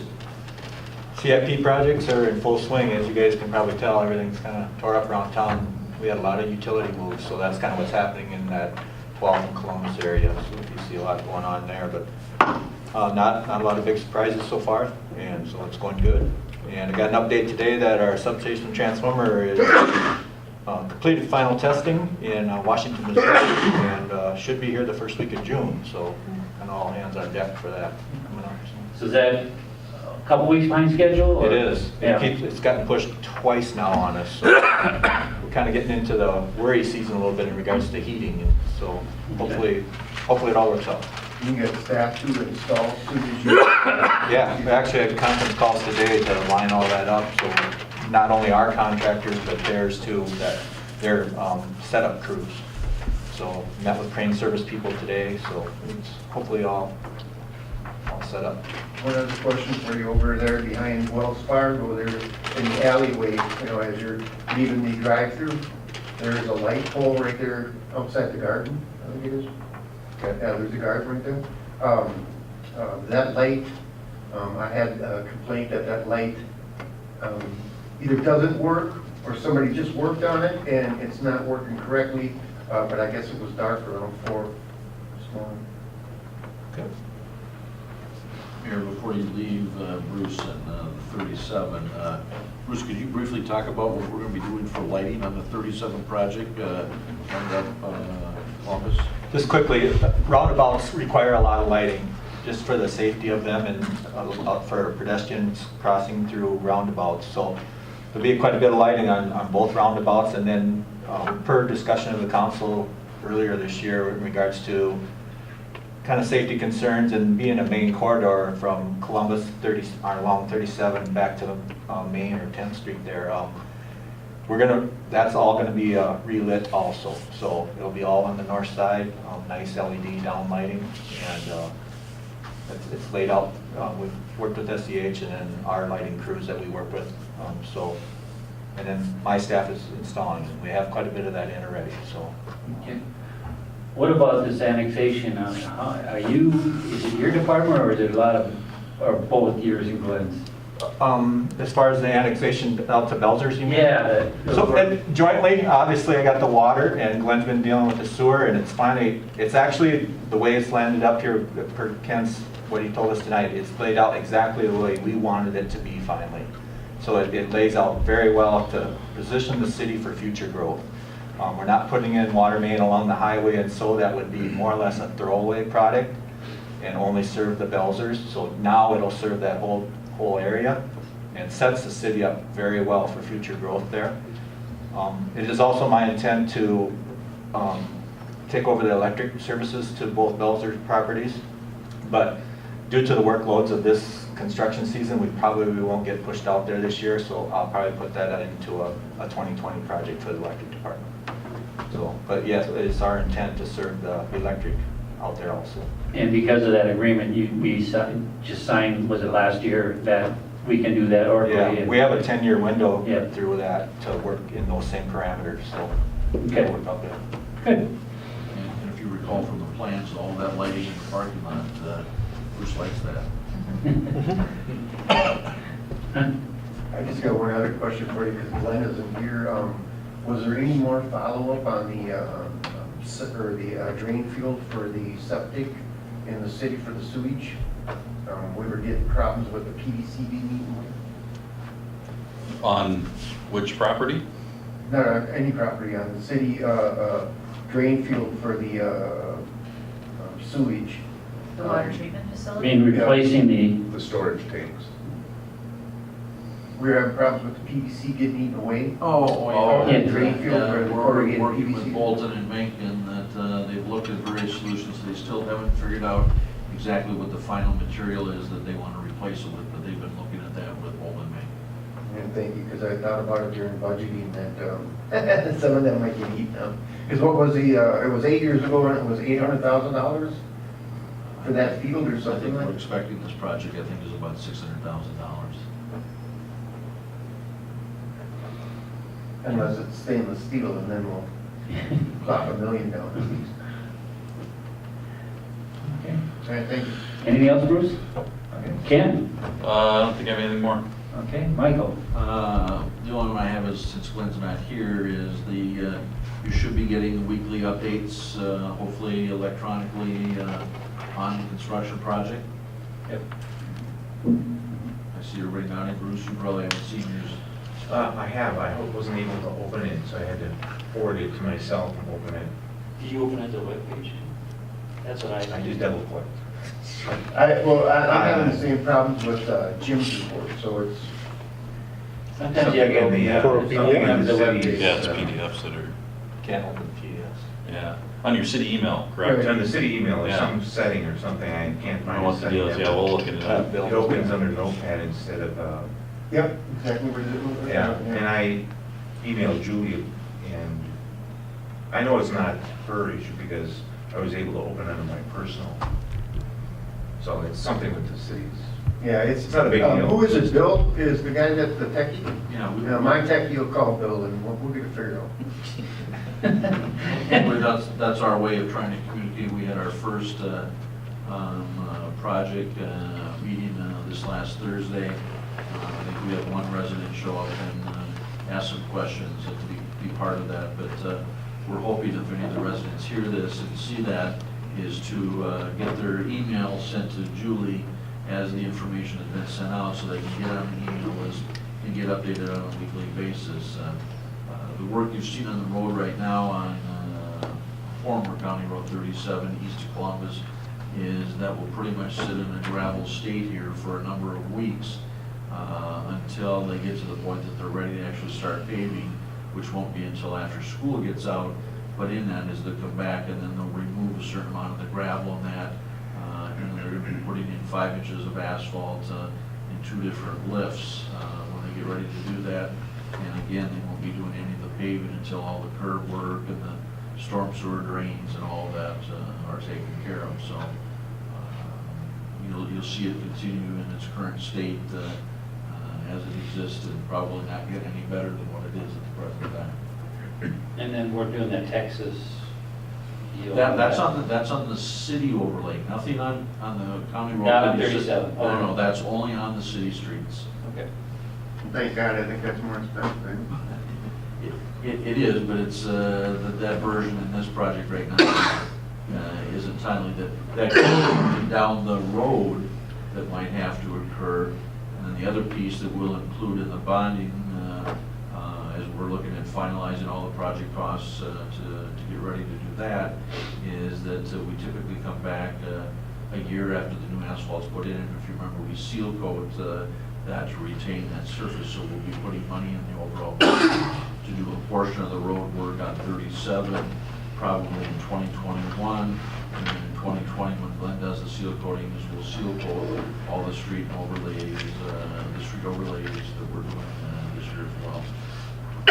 Bonding, we'll probably have Terry come in at the second meeting in June to call for the sale, and so we'll have this summer's 2019 street and utility project along with the capital equipment certificates, and then likely we'll be looking at, we've got one piece with Bruce on the electric side of things that we'll probably look at soliciting proposals from the local banks on a smaller electric piece, because it's a little bit too small to get the appropriate bonding amount, so we may try to work with the local banks and see who might participate with us on the electric piece. Okay. Anything else? Barb? No? Okay. Well, I just wondering, as you were talking about that street, the memo, I think, I don't believe that 3rd Street Northeast is included, that area there, and I don't have to get into the mud or the weeds about that, but it just occurred to me how they went through the process of deciding which roads to include in the project or not. There's a section that's only a block long that just has a lot of patching on it, and I don't know if you're familiar with that part of the road, but just kind of it's in that condition that it's. You're talking about like Community Baptist Church on the... Exactly, the south side of that, and that's the part that's not in good condition, then it turns into good condition. So it's like an island of a road in the middle of nowhere that needs work. And I'm just wondering. Kind of what's happened there is that northeast corner of town is slated for the 21, 22, 23, or maybe pushed off a year. It was, from what I gathered from Glenn, it was hoped that that section of street would hold out until we do the total recon there, so not to stick money into it now, you know, and then have to tear it out to do utility work here in a couple of years. But this past winter took its toll on it big time, so. Would there be utility work on 3rd Street, that little section? Yeah, they're kind of that whole corner of town is slated to do total reconstruct when that's done. So whether or not, how far the utilities go into that, Bruce, I don't know exactly. I don't know the details, but just, I know Glenn's made point that it really got bad this year. it just seems to me with all that stuff there, it's so close and it's right there, you would think that you could do all that work at the same time. That was the only question. Is it bad enough where they need to do something? Yeah, we'll handle it maintenance-wise, we'll try to take care Well, it of looks that. like a quilt. Yeah, It's that alligator and crocodile fighting at the same time. Maggie, do you have anything? I do not. Sean? Yeah, I got a couple. Can I get an update from you, Ken, on the water table behind Colburn's there with the residents? Is there anything that's been? So we got, I guess I would call it a final plan proposal from WIT to fix the water level issue in a nutshell, without showing a drawing, because they haven't had their final hydro CAD model on it. But in effect, they would cut off the extra flow that's been going into the wetland, which is behind the townhomes, and have that stay in that pond rather than fill that wetland, which isn't infiltrating the water and was bringing the level up. So Chris Cabot got that, I think it was last Monday, and we're just kind of going through review on that, but it looks like a reasonable plan to solve the problem. Sure. But we wanted to wait till we had that kind of a final form and then inform the townhome residents, and I think it'll be a good solution in the end, but they had to put together this HydroCAD model just to prove that the water wouldn't go into the wetland and wouldn't cause the level to stay up at, basically, they were arguing the point of water being between a 1,015 elevation and a 1,017 elevation. That was the discrepancy, and this will pull that water out of there from our street system. Okay. Can you maybe just email the residents that came and spoke to us and just give them an update to say this is where we're at on it? And because they haven't heard anything for a few months and they were getting antsy and anxious again. Yeah, I think I had given Jim Kaufman an update that we didn't have an update, so Okay. I'll give him an update. Okay. And Jim Penn too. And Jim Penn, yes. Okay, thank you. Then the other, I had a resident that lives by Bruce on Chalupski, and I think I brought up before, and Jim, I think you were going to request extra patrols on Chalupski, but it's that one long straightaway that cars are going pretty fast on it. They want to know if they can get, apparently a few of the neighbors have talked about trying to get a stop sign on there to slow those cars down, because there are a lot of little kids and people. From 5th down to 9th, or? From the little daycare center there. Oh, you're talking north? Oh, north. North Chalupski, Okay. yes. Down towards Bruce's. Okay. So. The exclusive area of town. We could watch, I know I just had a complaint of South Chalupski of stop signs. So I just put out an email to everybody to do some extra patrol, but I will add north, and we can do some traffic enforcement. Okay. And is there a process to, let's say a majority of the neighbors on that street were fine with the stop sign? Is that something we could Generally, get them for it? Or? Generally, stop signs are a good way to get people to slow down. I would like to do, I should probably do a speed study up there too, maybe, just to see what we got going on. So you're just saying that first segment there, I could probably put the counter mid-block, and we'll see what we got going on with Jim's. Maybe I'll do that before you do enforcement. Okay. And we'll see what we got going on there. And okay. Because I'm assuming they're going all the way up to 4th then? That's where the speeds are going? Yeah, I don't know, maybe even Bruce can shed some light on it since he lives over there, but. Slow down. A lot of people that live on that area of the northeast quadrant of town will cut off on Chalupski and take 4th as a way to get to that area of town. So they're not residents of that area, but they're using it as just a route to get there. So there is other traffic there. Okay. It's always been that fast. It's always been. Are you concerned at all about it, or was this maybe just an incident of a couple neighbors? When my kids were younger, but now that I don't have any kids. But at that time when it was constructed, the daycare wasn't there. And so I'm assuming it's people that are affiliated with the daycare maybe? Well, that, and then there must be a group home right over there too that goes for walks of mentally challenged or something. Yeah, there's a little bit more of that. There hadn't been as much of that activity in the past years, but I have noticed a little bit more of that. Okay. And there's no sidewalk, or the sidewalk ends. Right. So there's more pedestrian on the road. And then, of course, you have the walking path, bike path through there too that apparently is being used more often, and then it's letting out onto Chalupski and people are continuing their walk down. It doesn't let out on Chalupski, it goes to 4th, it lets out on 4th. Oh, on 4th, yes, you're right. And so but people don't necessarily want it, they have to get to it, and they don't want to maybe backtrack to get the other ways. Okay. It is used that way. So, well, can I just tell them we're going to do a traffic count and then maybe there's some extra Yeah, controls? and then we could do some speed. Okay, thank you. That was it. We can also move the speed trailer up there. That might help too, just for awareness. But as soon as Ken's study is done, I'll have it moved up. Okay, thank you. Yeah. And I only mention this because it's been brought up years ago too, when you brought the speed trailer there. And there are some people that would rather not have the speed trailer there because I think the speed limit is 30. And it educates everyone that you're able to drive 30. And a lot of the people that are worried about people driving too fast are concerned about people that are driving the speed limit because they think that's too fast. So it's catch-22.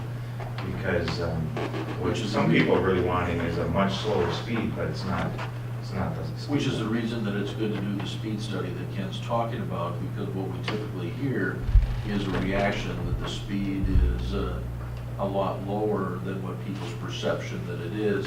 And so by Ken doing that, at least he can get a pretty good feel or flavor from what's actually happening, and then can react to whether we put up the speed sign or not, or additional traffic enforcement or whatnot. But at least we've got a better handle on what the actual speed of the traffic is in that corridor. That would be helpful. I could see where they could make that assumption. If the average speed is 25, I'd hate to put the trailer up so people go, oh, I'm going 30 now.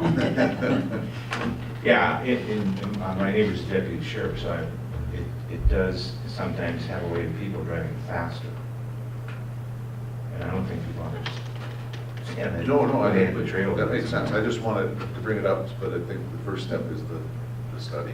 What you're also reinforcing with what you're saying is we take a look at the neighborhood, is that we don't have sufficient sidewalks on some of the streets to get off the street. And so when you look at some of the projects in that if we look at, any of the new recons that we do, the council has typically tried to come back and take a look at making or ensuring that there's a sidewalk on at least one side of the road or the other.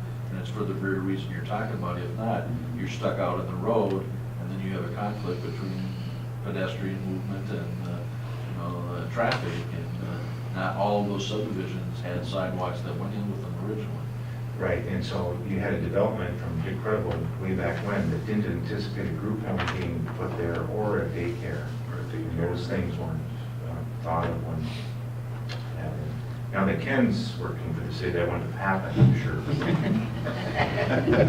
This might be a stupid question, but you got special speed limits for school zones. Can you apply that to an area where there is a daycare?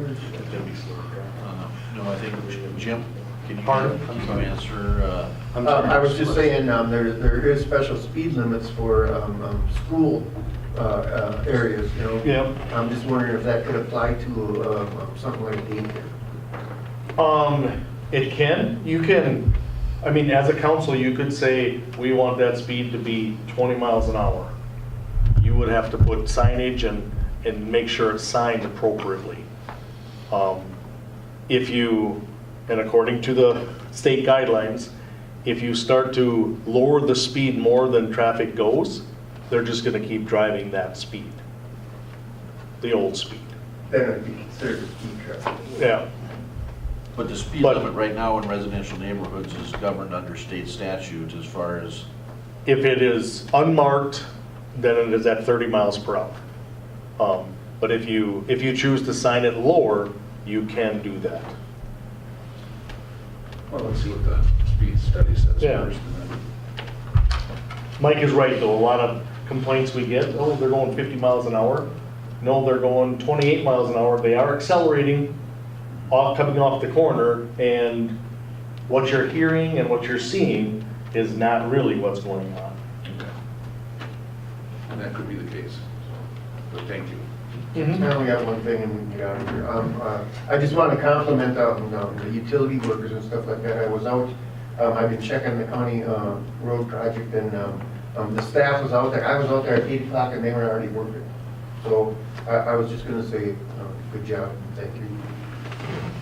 Anything else? Bruce? I don't have anything, so I guess I'll make a motion to adjourn. Second. Second by Rick Seiler.